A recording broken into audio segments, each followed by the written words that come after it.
Bonjour à tous et bienvenue à ce webinaire, efficience autour de l'IA générative, et plus particulièrement autour de la rédaction scientifique. Donc comment utiliser l'IA générative pour nous assister dans la rédaction, scientifique, la rédaction d'articles, scientifiques. Donc webinaire organisé via, Efficience, qui propose donc un accompagnement autour de l'utilisation de l'IA générative, par les scientifiques. Alors, au programme, du jour, on va faire un petit rappel sur, voilà, ce que c'est que l'IA, des définitions, un état des lieux aujourd'hui de l'utilisation de l'IA en sciences, puis on rentrera dans le vif du sujet, et on parlera de l'utilisation de l'IA générative en particulier pour la rédaction d'articles, et on conclura, ce webinaire. Vous pouvez poser des questions dans le chat, tout au long du webinaire, on y répondra en fin de session, avec grand plaisir. Voilà. Alors, pour commencer, on a le plaisir aujourd'hui d'accueillir Cynthia, que je vais laisser se présenter. Bonjour tout le monde, donc je m'appelle Cynthia, je suis rédactrice scientifique et médicale et je suis aussi formatrice chez Rhythm et je donne des formations sur l'utilisation de l'IA pour la rédaction scientifique et aussi pour la recherche bibliographique. Merci beaucoup Cynthia, donc la candidate idéale pour parler de ce sujet aujourd'hui avec nous. Et donc, moi-même Vincent Ecolland, directeur technique chez Rhythm. Certains d'entre vous me connaissent peut-être, déjà puisque ça fait une dizaine d'années maintenant que je suis chez Rhythm pour accompagner les scientifiques. Donc nous Rhythm, on accompagne les chercheurs et les scientifiques sur l'utilisation des nouvelles technologies, donc des logiciels, mais également de plus en plus, de technologies telles que l'intelligence artificielle dans, les cas d'usage et les activités scientifiques. Donc on parle de rédaction, de veille scientifique, de statistiques, d'analyse qualitative, quantitative, bref, de tout ce que l'IA générative peut apporter, à des scientifiques. Alors, pour commencer, définition état des lieux de ce qu'on appelle l'IA. Donc on a 2 grands types d'IA. On peut classifier évidemment l'IA de différentes façons, mais une façon assez simple de les classifier, c'est autour de 2 grands types. Un premier type qui va être l'IA prédictive, qu'en science on connaît très bien en général, puisque c'est utilisé depuis de très nombreuses années pour faire de la modélisation et de la prédiction statistique, pour faire de la maintenance, prédictive sur des instruments de mesure. Et donc cette IA prédictive, ça va être utiliser un grand jeu de données pour prévoir des données futures. Donc ça, voilà, encore une fois, c'est une technologie qu'on connaît très bien dans le milieu scientifique en général et une technologie qui existe depuis très longtemps et une technologie qui, on va dire, a un peu fait le buzz depuis trois ans, c'est l'IA générative plutôt. Donc là, c'est la production de nouvelles données à partir de modèles entraînés et donc production de nouvelles données textuelles, visuelles ou images et donc cette technologie est très différente, de l'IA prédictive et offre de nouvelles perspectives puisqu'elle s'est développée de façon exponentielle, depuis 3 ans et aujourd'hui, technologie qu'on peut utiliser dans, ces études scientifiques pour nous accompagner. Donc on va aujourd'hui parler principalement de l'IA générative, et de comment l'IA générative peut nous aider à la rédaction d'articles. Alors, sur, les grands cas d'usage qu'on peut retrouver sur, l'IA générative, donc un premier cas d'usage, ça va être la création de contenu avec, par exemple, la création donc là, on va en parler aujourd'hui d'articles scientifiques, de rapports internes, externes, de comptes rendus, voilà. On peut utiliser cette technologie pour créer du contenu. Un deuxième cas d'usage, ça va être la recherche d'informations. Donc, vous le savez peut-être, certains d'entre vous l'utilisent déjà peut-être. On peut utiliser la générative pour aller rechercher de l'information sur le net et exploiter de l'information. Un cas d'usage que certains d'entre vous, utilisent peut-être déjà depuis l'avènement de l'IA générative, c'est le fait de discuter avec du contenu. Donc, aller poser une question sur du contenu. Est-ce que cette publication, explique comment telle protéine a, tel effet, dans tel cas de figure? Voilà, on peut vraiment exploiter du contenu, en mode dynamique. Un troisième cas d'usage très répandu, ça va être le codage, un assistant au codage. Ça aussi, c'est de plus en plus utilisé dans tous les types de développement, mais également en sciences. On peut maintenant assez facilement se faire ces petits logiciels sur mesure, par exemple d'analyse d'images ou de statistiques, sans savoir réellement coder. Donc ça offre de nouvelles perspectives très intéressantes, en termes, de codage et de développement. Et un dernier cas d'usage qu'on retrouve beaucoup, c'est les assistants, utiliser l'IA générative comme un assistant spécialisé sur un sujet, à qui on peut accoler par exemple des fiches techniques d'un produit, la documentation liée à un projet et qu'ensuite on peut poser des questions à cet assistant sur un produit, sur un projet, sur un domaine scientifique. Et donc on va pouvoir comme ça avoir un assistant expert sur un sujet. Voilà un petit panel de quelques exemples donnés à la volée et d'usages dans le monde scientifique. Et évidemment, il y a beaucoup d'autres usages et ces usages, on peut les creuser. Il y a tout un panel de choses qu'on peut faire aujourd'hui avec l'IA générative en sciences. Alors, pour parler de maintenant de tendance, un petit graphique qui est très parlant. Donc ça, ce graphique, il représente les performances, des derniers modèles, d'IA générative au, GPQA Diamond, qui est un benchmark qui teste en fait les performances des IA génératives. Et en fait, on voit que sur les, voilà, fin 2024, début 2025, dans certains cas de figure, les IA génératives étaient aussi performantes qu'un PhD. Un PhD, donc un doctorant. Ce qui montre qu'aujourd'hui, c'est plus un simple gadget, ça sert plus, ça sert pas simplement à créer des images, marrantes. Aujourd'hui, ça peut être utilisé sur certaines tâches comme un vrai assistant expert et donc comme un en fait, un assistant, un associé presque, j'allais dire, dans ses recherches et dans ses travaux, scientifiques. 2 chiffres qui sont très parlants, c'est, en 2023, on estimait que 30 des articles scientifiques avaient été réalisés avec l'aide donc, d'un outil IA générative et en 2024, 80 une estimation, c'est que 80 des scientifiques ont été réalisés avec l'aide d'un outil d'IA générative. Donc aujourd'hui, on voit que quasiment tout le monde utilise ces technologies-là, dans la rédaction d'articles et donc il y a une nécessité très importante de cadrer son utilisation pour pas faire n'importe quoi. Ça pose de très grosses questions, évidemment, éthiques, mais autour de la fiabilité, de l'intégrité scientifique et tout un tas d'autres questions qu'on doit aborder, et qui sont très importantes aujourd'hui.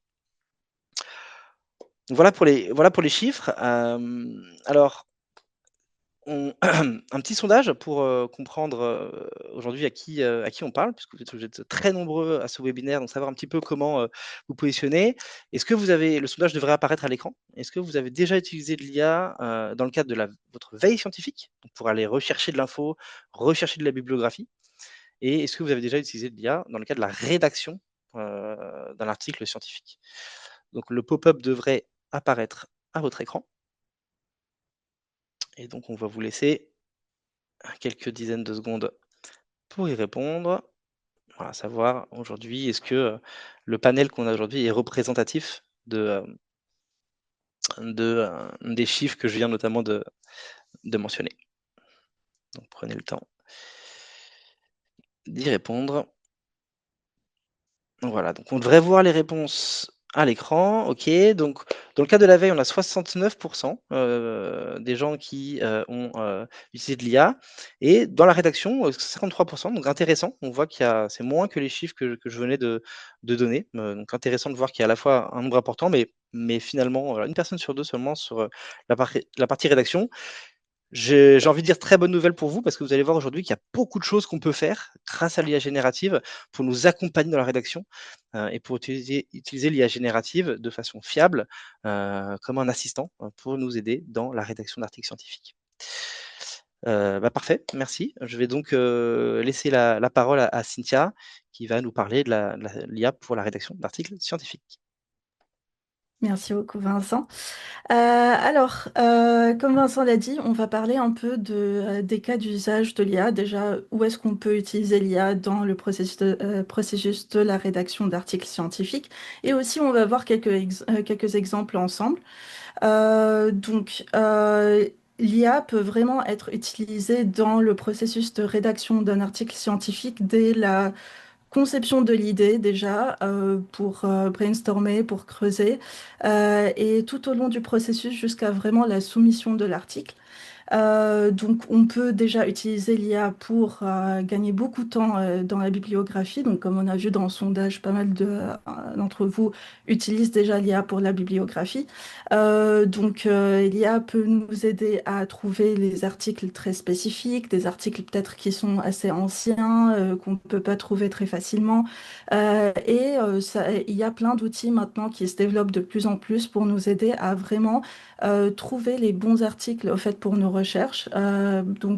Notamment, il y a Perplexity qui est un outil un peu plus général, mais il y a par exemple aussi CSpace ou Consensus qui sont des outils IA qui sont vraiment spécifiquement faits pour la recherche bibliographique, où on peut juste poser une question et puis avoir les articles scientifiques qui vont répondre à ces questions. On peut aussi utiliser l'IA pour la citation. Bon, la majorité, on utilise quand même EndNote, Zotero, etc. Mais si jamais vous n'êtes pas confortable à les utiliser, et ben, l'IA peut aussi mettre en forme vos références. On peut aussi utiliser l'IA du coup dans la structuration, l'argumentation et la relecture de notre article. Mais là, c'est très important et j'insiste beaucoup sur le mot super assistant. L'IA n'est pas le rédacteur unique de vos articles. Il ne faut pas qu'il le soit parce que il y a toujours des problèmes par rapport aux références, par rapport aux informations. Il faut toujours checker. Mais on peut quand même utiliser l'IA pour accélérer le processus, déjà que ce soit dans la mise en forme de l'article, les idées, ça peut aussi nous aider à trouver de nouvelles analyses, de nouvelles idées par rapport à nos projets. Et ça peut aider aussi dans la relecture, juste syntaxe, grammaire, etc. L'IA aussi peut être utilisée pour améliorer les figures, les tableaux, les posters. Là, sur ChatGPT, on peut faire un tableau en 2 secondes. C'est très rapide, très intuitif. Pour les figures, ça commence à devenir le cas de plus en plus. Il y a pas mal d'IA maintenant qui font des générations de figures, des générations d'images. Je pense qu'il y a encore un peu de marge d'amélioration là-dessus, mais ça va tellement vite que c'est très possible que dans quelques mois, on aurait des figures qui sont quasi parfaites. Mais on peut aussi utiliser l'IA pour nous aider à nous donner des idées sur comment faire nos figures, comment les analyser, etc. Aussi, l'IA peut être utilisée pour analyser les données statistiques. Déjà nous aider à trouver les bons tests statistiques, à analyser nos données. Mais là, un gros point de vigilance, il faut vraiment faire gaffe aux informations qu'on met. Il faut éviter à tout prix de mettre des informations confidentielles, surtout sur des outils IA qui sont en open source ou qui sont en ligne. Il faut juste faire très gaffe à ça et il y a plusieurs techniques qu'on peut utiliser pour essayer de réduire ces risques-là. Et justement, c'est un des points importants qu'on souligne lors de la formation de l'utilisation de l'IA dans la rédaction scientifique. On peut aussi utiliser l'IA pour traduire du contenu scientifique, soit anglais par exemple, ou notre contenu qui est en français, le traduire en anglais pour les publications. Ou on peut aussi tout simplement l'utiliser pour accéder à des articles qu'on ne pouvait pas lire avant, qui sont publiés dans d'autres langues. On peut très facilement maintenant traduire avec l'IA, que ce soit des IA spécialisées en traduction, il y en a plusieurs ou même tout simplement ChatGPT qui devient de plus en plus performant là-dedans. Et enfin, un autre cas d'usage aussi, ce serait d'adapter notre article aux lignes directives au fait des journaux, les guidelines éditoriaux. Ça, c'est un exemple qu'on va voir tout à l'heure ensemble, comment on peut faire ça. Mais c'est un cas d'usage qui est très utile, surtout quand on doit resoumettre et resoumettre notre article plusieurs fois dans plusieurs journaux. Ça peut faciliter le processus pour nous. Là, on va aller dans un premier exemple qui va être tout simplement l'utilisation d'un bon prompt versus un mauvais prompt. Alors déjà, c'est quoi un prompt? Un prompt, on va dire, c'est notre formulation, notre question qu'on va donner à l'IA, nos instructions qu'on va lui donner pour avoir le résultat attendu. Un mauvais prompt serait un prompt qui est très court, très bref, qui ne donne pas beaucoup d'informations. Et honnêtement, c'est un peu comme ça qu'on utilise l'IA dans tous les jours au quotidien. On écrit juste une phrase rapide et on a la réponse voilà, que l'IA nous donne. Mais ce n'est pas toujours l'usage le plus optimal quand on veut un résultat un peu plus sérieux, on va dire, comme par exemple dans la rédaction d'articles scientifique. Donc là, pour cet exemple, ce que j'ai fait, c'est que j'ai pris un article random en ligne et j'ai enlevé l'abstract de cet article et puis je l'ai donné à l'IA pour lui demander de me rédiger un abstract pour l'article. Euh, donc, dans ce cas, j'ai juste mis le PDF de l'article et je lui ai demandé rédige un abstract pour cet article. Donc, naturellement, il va m'écrire un abstract qui est en français parce que ma demande était en français, donc ça va pas vraiment correspondre aux journaux. Et puis, voilà, enfin, il a rédigé un abstract, c'est bien, mais ça ne correspond pas à mes attentes pour différentes raisons. Je vais vous montrer ce qu'un bon prompt me donnerait et puis on pourra comparer entre les deux.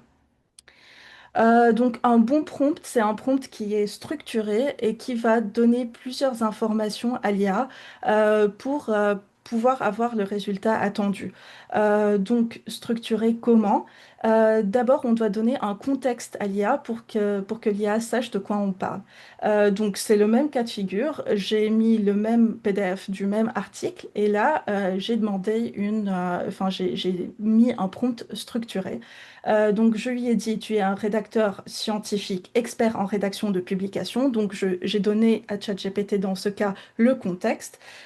Tu dois rédiger un abstract non structuré de 200 mots maximum pour la publication ci-jointe, adapté pour une publication dans le journal Nature.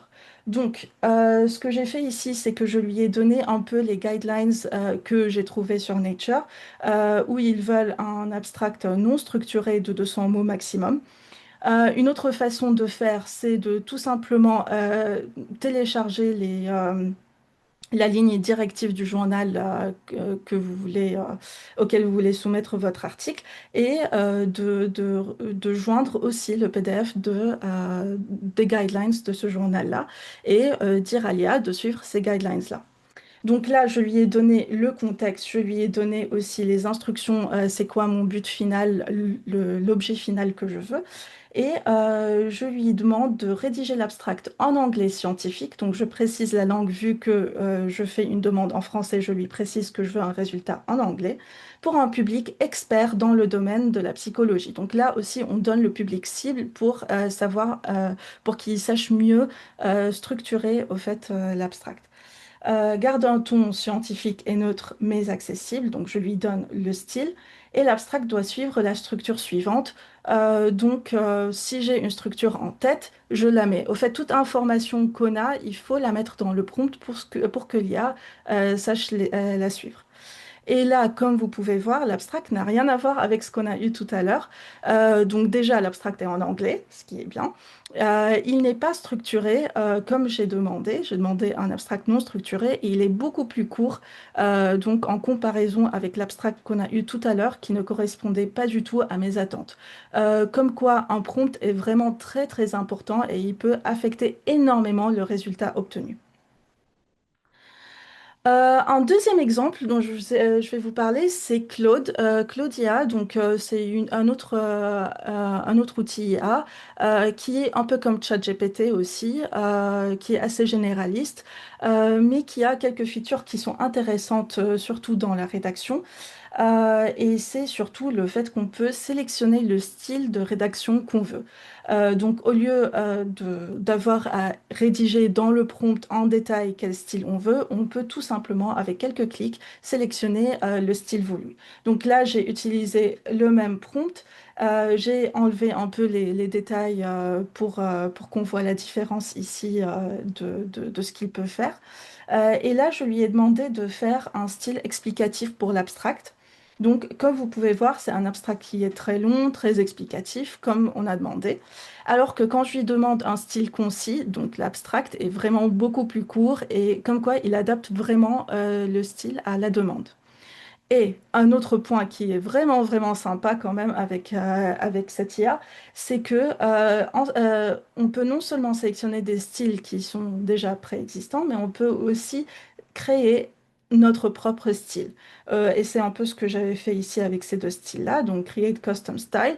Et là, on peut avoir Donc, enfin, toutes les possibilités pour créer n'importe quel style qui nous correspond. Donc, il suffit juste de rajouter des exemples de votre écriture, par exemple, ou l'écriture du style que vous voulez, ou vous pouvez aussi décrire le style, et ça va vous créer un style de rédaction, du coup, qui va se rapprocher énormément des exemples que vous avez mis. Donc, vous pouvez avoir l'IA qui va écrire de votre propre style et se rapprocher de ce que vous ferez. Et enfin, donc le troisième exemple, donc c'est l'exemple de l'adaptation de l'article en fonction du journal. Donc on a parlé de ça tout à l'heure. Donc quand on doit resoumettre notre article à plusieurs journaux, au lieu de se casser la tête à chaque fois, de lire tous les guidelines et de refaire tout l'article, au fait, on peut tout simplement utiliser l'IA en lui donnant les guidelines, les lignes directives du journal et lui dire, par exemple, ici dans ce prompt, je lui ai dit, tu es un éditeur scientifique et tu dois appliquer les directives éditoriales à l'abstract ci-dessous. Je lui ai donné le même abstract que tout à l'heure et j'ai aussi rajouté le PDF des directives éditoriales dans le journal, dans ce cas, The Lancet Oncology. Et je lui ai demandé de trouver tous les points euh, de modification, au fait. Et vous avez deux choix ici. Soit vous pouvez lui demander de modifier directement votre abstract, soit ce que je recommande quand même pas mal, c'est de lui demander de faire une liste des modifications. Comme ça, on peut modifier nous-mêmes et avoir un peu plus de contrôle sur notre abstract. Ou sinon, vous pouvez lui demander aussi de modifier lui-même. Donc là, je lui ai demandé de me donner une liste des modifications et il m'a donné, par exemple, il a lu, si vous voulez, le PDF et il m'a sorti toutes les infos qu'il faut que je modifie. Donc, par exemple, l'abstract doit suivre ce format-là, il doit être structuré, il doit avoir une section funding et, par exemple, un petit point où j'ai essayé de tester un peu quand même l'IA, c'est que The Lancet, ils ont dans leur ligne, enfin dans leur directive éditoriale, il demande que le virgule soit mis au milieu dans les chiffres décimaux. Et non pas sur la ligne en bas. Et il me l'a bien précisé ici qu'il faut que je modifie ça. Donc là, je lui ai demandé d'adapter mon abstract et de faire les modifications directement sur cet abstract-là.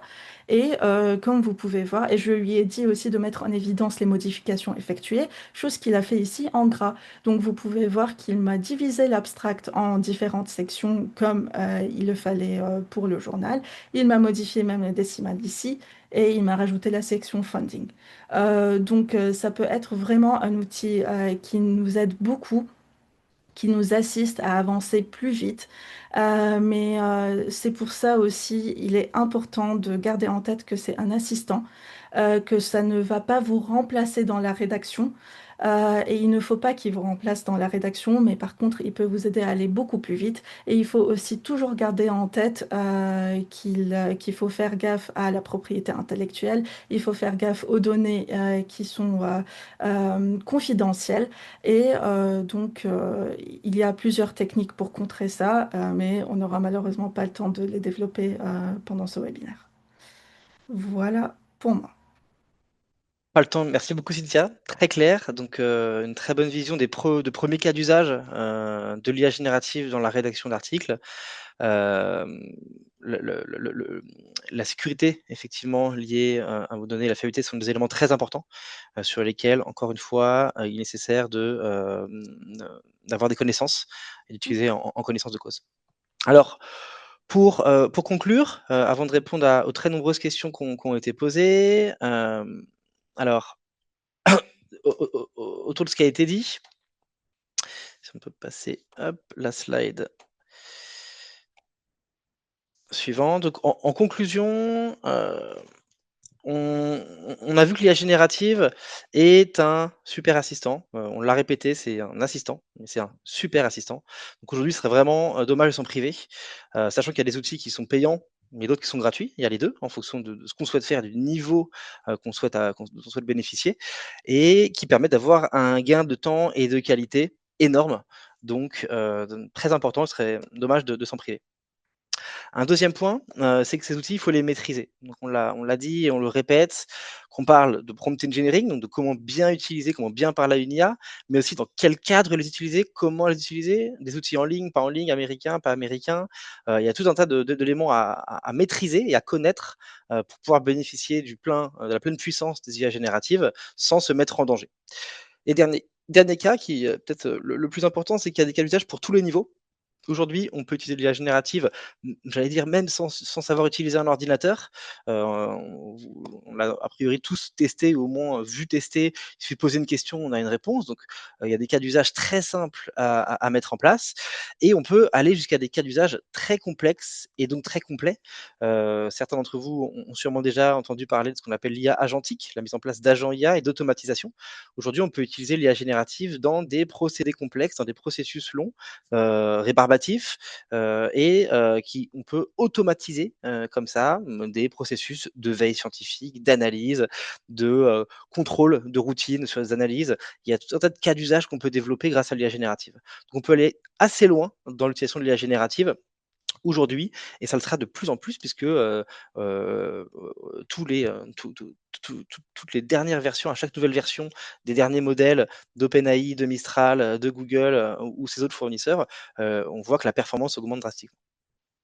Donc voilà pour la conclusion, nécessaire de se faire accompagner.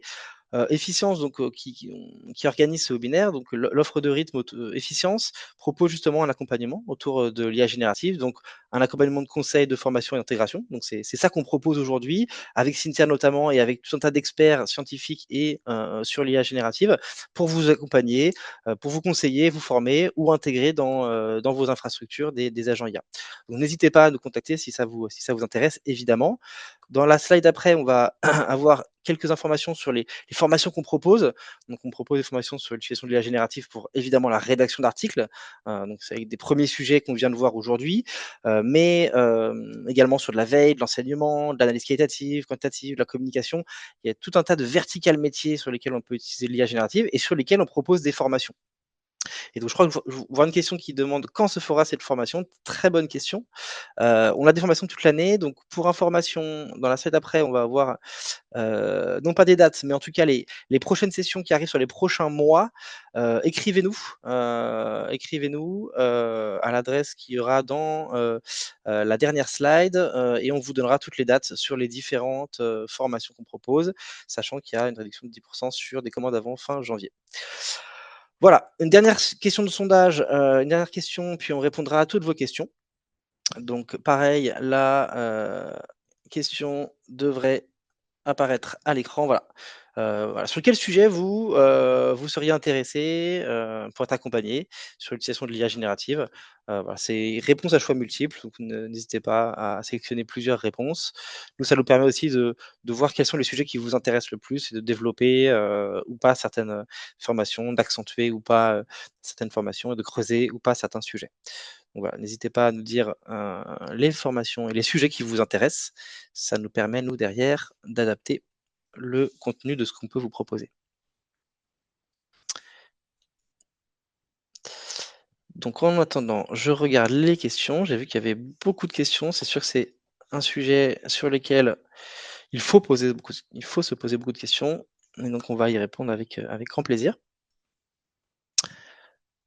En attendant que vous finissiez de voter, parfait. Bah, merci. Donc, les résultats du sondage s'affichent. On voit qu'il y a de l'intérêt pour toutes les formations. Très intéressant. Également sur la partie rédaction d'articles. Effectivement, comme on l'a vu, il y a beaucoup de belles choses à faire sur ce sujet. Parfait. Eh bien, ce que je vous propose qu'on passe aux, réponses aux questions. Donc on peut passer à la slide suivante, et celle d'après, même si je dis pas de bêtises, sur laquelle il y aura voilà, mon contact. Donc ça, c'est pour soit les dates de formation, soit demander des informations complémentaires à ce qu'on a vu aujourd'hui. N'hésitez pas à m'écrire, on se fera un plaisir avec, nos équipes de vous répondre. Alors, les questions que j'ai notées, donc, on a noté donc deux personnes qui demandaient les sources sur les chiffres qu'on a montrés, 30 et 80 sur l'utilisation de l'IA. Avec grand plaisir, on a noté vos contacts, on vous enverra les sources dans la foulée du webinaire. On a ensuite une question sur la statistique, existe-t-il des outils pour gérer les statistiques avec de l'IA? Alors, le traitement d'infos numériques, c'est effectivement pas la force, heu, peut-être que si on peut juste passer la slide d'après, comme ça il y a mon contact qui reste. Voilà, parfait. Donc à la base, les outils tels que Mistral, ChatGPT et cetera étaient pas les meilleurs pour traiter de l'information numérique, faire de la stat, faire de la représentation graphique. Aujourd'hui, ils le font, on peut faire de la stat, ça reste pas les meilleurs. Il existe des outils pour le faire. Il y a un outil qui ressort, enfin qui est très puissant, qui s'appelle Julius AI. Donc, je vais mettre dans le chat. Malheureusement, c'est un outil qui est américain, comme beaucoup de technologies, et qui aujourd'hui héberge les données sur AWS, donc Amazon. Et donc, forcément, là, je pense que je vais rien vous apprendre, mais il y a du coup potentiellement, en tout cas, nous, on recommande de faire attention avec les outils hébergés sur AWS et de pas mettre n'importe quoi, puisque derrière, il y a des lois américaines qui stipulent qu'elles peuvent récupérer les données. Donc ça, Julius AI, c'est un très bel outil qui fonctionne très bien, mais qui utilise AWS. Et derrière, il est possible de déployer en local des solutions. Mais ça, c'est des déploiements un peu plus costauds. Maintenant, il existe peut-être d'autres outils sur le marché. N'hésitez pas à nous écrire, on peut creuser ça ensemble. Ensuite, j'ai posé une question, y a-t-il un lien des IA avec EndNote? Donc aujourd'hui, il faut voir si EndNote est ouvert à ce qu'on appelle les API. Est-ce qu'on peut connecter une IA avec EndNote? Je ne saurais pas y répondre, à vérifier. Peut-être préciser votre question et Je on vous sais dira. que c'est le cas pour Syspace et Zotero. OK, EndNote, je ne suis pas sûre. OK, très bien. Merci Cynthia. D'ailleurs, Cynthia, sur la question précédente, tu avais des choses à ajouter ou pas? Sur la partie statistique? Non, c'était, exactement la même réponse, il y a pas encore beaucoup de choses, Parfait. Merci pour ce complément. Alors ensuite, il y a une question: comment peut-on obtenir des informations biblio complètes alors que les journaux scientifiques sont payants? Alors un premier niveau de réponse que je peux donner, c'est que, on peut greffer, là aussi si on a des abonnements à des journaux scientifiques, on peut via API, donc les API, c'est comme câble numérique, câble virtuel, on peut greffer des systèmes d'IA à des bases de données, même si elles sont payantes, à partir du moment où on a un abonnement évidemment. Ça, c'est un premier niveau de réponse. Je ne sais pas Cynthia si tu as des choses à indiquer pour compléter? Non, je suis d'accord avec toi, en fait, voilà, Parfait. pas grand-chose à ajouter. Alors ensuite, on demandait s'il y avait des outils pour créer des figures et des tableaux. Donc là, je sais pas Cynthia si tu as des outils à recommander? Alors, pour les figures et les tableaux, c'est pas on n'en est pas encore à beaucoup, enfin, surtout pour les figures. Les tableaux, on peut les générer maintenant assez facilement avec Copilot, avec, ChatGPT, avec tous les outils. C'est assez simple. Pour les figures, j'ai testé avec la nouvelle version de ChatGPT déjà, il réussit à faire des graphes. Donc c'est cool. Après, c'est pas très modifiable encore. Enfin voilà, c'est pas encore top top. Je sais qu'il y a de plus en plus les outils qu'on utilise en stats, GraphPad, etc., qui commencent à intégrer des IA dans leur programme. Donc je pense que ça va être de plus en plus automatisé, mais là, c'est pas encore complètement à point pour les figures. En tout cas, pour les tableaux, oui, c'est assez simple. On a testé il y a encore quelques jours la dernière, IA générative de Google Nano, Banana, qui est à date la plus puissante, qui fonctionne beaucoup mieux que le fonctionnait ChatGPT, mais qui est effectivement pas encore abouti. Ça, c'est des choses qui arriveront sûrement dans les prochains mois. Il y a aussi Napkin qui permet de faire des schémas. Alors c'est pas vraiment des figures. Je vais le mettre dans le chat. Mhm. Je sais que c'est très utilisé, mais voilà, on est plutôt sur effectivement des schémas et pas vraiment des figures et des tableaux. Mhm. Ensuite, on a une question sur un outil pour transformer des investigations scientifiques en PPT. Alors là, très grosse question. Je sais que le PowerPoint, c'est quelque chose qui revient souvent. Je sais pas, Cynthia, si tu as des éléments de réponse. Oui, il y a pas mal d'outils IA maintenant qui font des PPT. Je vous avoue, il y en a un, j'ai complètement oublié son nom, mais il y a pas mal d'outils maintenant dans lesquels on peut juste mettre tous nos datas et ils vont nous faire des PowerPoint. Je sais que Google Notebook LM fait des présentations maintenant, donc il suffit de uploader des PDF ou des articles ou des liens à des articles et il peut nous faire une présentation entière dessus. Je peux Parfait. rajouter aussi dans le chat. Ouais, parfait. Merci beaucoup. Cynthia. Ensuite, on demandait des exemples pour chaque type d'IA. Donc, je pense qu'on parlait des IA prédictives versus IA génératives. Donc, les IA génératives, c'est les IA telles que qu'on mentionne depuis tout à l'heure. Donc, ChatGPT, Mistral, Gemini, l'IA de Google, Grok ou DeepSeek pour parler d'IA un peu plus biaisées. Voilà, c'est tous ces solutions-là. L'IA prédictive, c'est en général des modèles développés en interne par des organismes.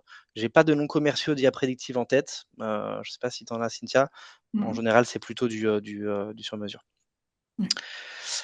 Alors on avait un élément très intéressant, quelqu'un nous disait: «Est-ce qu'on est au courant que CNRS met à disposition Mistral?» Tout à fait. Donc pour ceux qui ne le savaient pas, et ceux qui sont peut-être concernés, je crois que c'est imminent. La semaine prochaine va être déployé, Mistral, dans une partie en tout cas des CNRS. Donc effectivement, on soutient totalement ce choix. Nous on échange beaucoup le CNRS, et donc on est évidemment dans la loupe. On propose d'ailleurs des formations, dans ce cadre-là. Et donc, on est super content que Mistral ait été retenu pour le CNRS et que les deux organismes fonctionnent ensemble pour soutenir la recherche. Est-ce qu'il y avait une question, c'était les exemples d'utilisation d'IA pour la bibliographie. Donc, on a vu quelques exemples là. C'était avant l'exemple qu'on a vu. Je ne sais pas si Cynthia, tu veux compléter ou reprendre cette Non, question. donc comme j'ai mentionné tout à l'heure, il y a des outils comme CSpace, il y a Consensus, qui sont pas mal pour trouver de la biblio, et aussi qui commencent à développer d'autres features où on peut analyser les biblios, lire les PDF, etc. Enfin, discuter avec les PDF. Donc c'est de mieux en mieux. Ouais. Parfait. Alors ensuite, une question qui était: «Si j'utilise une IA pour améliorer et relire mon article, échappera-t-il à un logiciel anti-plagiat?» Très grosse question. Donc je ne sais pas, Cynthia, là, si tu as des éléments de réponse? Pour les outils anti-plagiat. Est-ce que si on utilise en fait l'IA pour Mm. relire et améliorer l'article, quid des outils anti-plagiat? Est-ce que l'article peut être spoté, striké? Alors, les outils anti-plagiat, en général, je vous avoue, je suis un peu mitigée là-dessus parce que des fois, ça indique que c'est de l'IA alors que c'était pas de l'IA et vice-versa. Donc, il y a toujours un risque que ça va être détecté par les outils anti-plagiat parce qu'ils sont pas non plus à 100% corrects. Mais au fait, si vous faites des petites modifications, euh, enfin, si c'est juste pour éditer, normalement ça doit aller. Et même si c'est détecté par les outils anti-plagiat, ça va faire peut-être un pourcentage qui est moins de 20% d'utilisation d'IA. Et en général, c'est OK. Et de toute façon, les journaux sont de plus en plus, acceptent de plus en plus l'utilisation de l'IA tant que c'est bien répertorié, bien mentionné dans l'article, en fait. Merci beaucoup. Justement, je crois que tu as répondu à la question. La prochaine, c'est: doit-on signaler qu'on a utilisé de l'IA dans la rédaction d'articles? Et Oui, si je dis pas de absolument. bêtises, Donc, voilà. Mmh mh. l'IA n'est pas, ne doit jamais faire partie des auteurs, mais par contre, dans la partie remerciement ou enfin acknowledgement, il faut mentionner quand même une mention de l'IA, mais de toute façon, toujours regarder les guidelines de vos journaux, enfin du journal auquel vous soumettez votre article. Merci beaucoup. On demande ensuite: quel outil pour retravailler l'argumentation et la relecture? Donc l'argumentation, j'imagine qu'on parle de l'argumentation du Euh, propos scientifique. Oui, bah, il y a pas mal d'outils. Là, c'est plus les outils généralistes, je dirais. Il n'y a pas d'outil spécifique qui est fait pour ça, à ma connaissance en tout cas. Mais un outil comme ChatGPT, comme Claude, enfin, Copilot un peu, ça pourrait, enfin, c'est pas mal, mais faut faire gaffe aussi aux données qu'on met dessus. Totalement, du coup, un élément là-dessus. Donc on parlait évidemment de Mistral, qui est pour ceux qui Mhm. ne connaissent pas, une IA générative française, qui met beaucoup l'accent sur la souveraineté des données. Dans le cadre du déploiement, pour le CNRS, je sais que ce qui est prévu, c'est qu'il y a un stockage souverain qui soit mis en place sur les données. Donc en général, c'est vrai qu'on privilégie déjà Mistral par rapport à d'autres outils américains, heu, c'est plutôt à faire. Il existe également des outils qu'on peut intégrer en local, donc sur des serveurs, voire sur un ordinateur. Mmh. Et donc ça, quand c'est possible, on le recommande. Il existe donc en fait des LLM, l'algorithme derrière les IA génératives, le modèle derrière les IA génératives, qui sont déployables, qu'on peut installer donc sur des serveurs. Alors là, ça demande une petite infrastructure quand même, mais ça, à voir avec le DSI, c'est des choses qui peuvent être assez simples à mettre en place. Et carrément sur un ordinateur, sur votre propre ordinateur, vous pouvez utiliser des modes d'IA générative. Il faut avoir un ordinateur assez puissant, faut pas avoir un très, très bas de gamme, faut pas non plus avoir un PC de gamer, c'est un peu entre les 2, et on peut avoir accès à des modèles, intéressants qui sont très bien en local. Je sais que c'est très utilisé, par exemple, pour l'anonymisation, dans le cadre de recherche et d'analyse qualitative. Pour anonymiser des textes, on va utiliser en local sur son PC des IA qui vont nous permettre d'anonymiser, de changer des prénoms, des lieux, des dates et cetera. Et donc ça, j'ai en tête, par exemple, Jeanne AI, que je vais mettre dans le chat, Jeanne.ai, qui est un petit logiciel qu'on télécharge sur son ordi, c'est gratuit. Et ensuite, on peut aller choisir. Il y a GPT for All également. Merci Arnaud. Jeanne AI et GPT for All sont deux applications qui permettent derrière d'utiliser très facilement, gratuitement, en tout cas pour Jeanne AI et peut-être aussi pour GPT for All, des IA sur vos ordinateurs. Et donc là, vous êtes tranquille, les données ne sortent pas de votre ordinateur. Et à moins qu'un hacker vienne sur votre ordinateur récupérer des données, vous êtes tranquille. Donc, point important. Ensuite, on a une question qui était, existe-t-il des outils pour faire des calculs de biostatistiques et évaluer le nombre de patients? Alors ça rejoint un petit peu ce que je disais tout à l'heure sur la partie traitement numérique, où aujourd'hui les IA génératives sont moins puissantes que sur du textuel. J'ai cité du coup, Julius AI. Nous, on a des projets d'intégration avec rythme et efficience de déploiement local justement de ce type d'IA. Voilà, je sais pas si tu as Cynthia, d'autres choses à ajouter à ce sujet-là ou Mmh. pas? Bah, en tout cas, tout ce qui est, clinique, enfin données cliniques, patients et cetera, c'est assez sensible donc je recommanderais plutôt enfin de privilégier, tout ce qui est IA local. Et je sais qu'il y a beaucoup d'entreprises maintenant qui créent leur propre IA pour ça et donc il faut faire gaffe à ça, surtout dans les données cliniques qui sont très confidentielles. Parfait, merci beaucoup Cynthia. Allez, une dernière question et puis on vous laissera. Puis si vous avez d'autres questions, vous pourrez évidemment m'écrire, vous avez toujours l'adresse mail à l'écran. À quoi sert Perplexity? Donc est-ce que tu peux rappeler Cynthia, Perplexity, Alors son usage? Perplexity, c'est une autre IA, qui est assez, générale, donc comme ChatGPT. Mais le bonus de Perplexity, c'est que, ça donne les sources. Donc c'est un peu un outil pour trouver, pour répondre à certaines questions avec des liens directs à des sources. Faut bien sûr faire attention, les sources ne sont pas toujours, les bonnes ou, des fois, il peut dire que cette source dit telle information alors que c'est pas le cas, mais ça peut aider quand même pour avoir une petite base de données d'articles quand on fait des recherches où on a besoin de plusieurs publications, plusieurs infos. Voilà. Parfait. Merci beaucoup Cynthia. Merci à tous, Vincent. merci, de votre présence. On était ravis de pouvoir, échanger avec vous, vous présenter quelques premiers candidats de l'IA générative. Encore une fois, n'hésitez pas à nous écrire, n'hésitez pas à nous contacter si vous avez des questions, si vous souhaitez simplement échanger sur des sujets. On se fera un grand plaisir, d'échanger avec vous. Très belle journée à tous. Merci Cynthia, belle fin de journée à Merci toi. beaucoup. Belle fin de journée à tous. Merci, On vous bonne souhaite journée tout le monde. une excellente soirée, puis à très bientôt. Au revoir. Au revoir.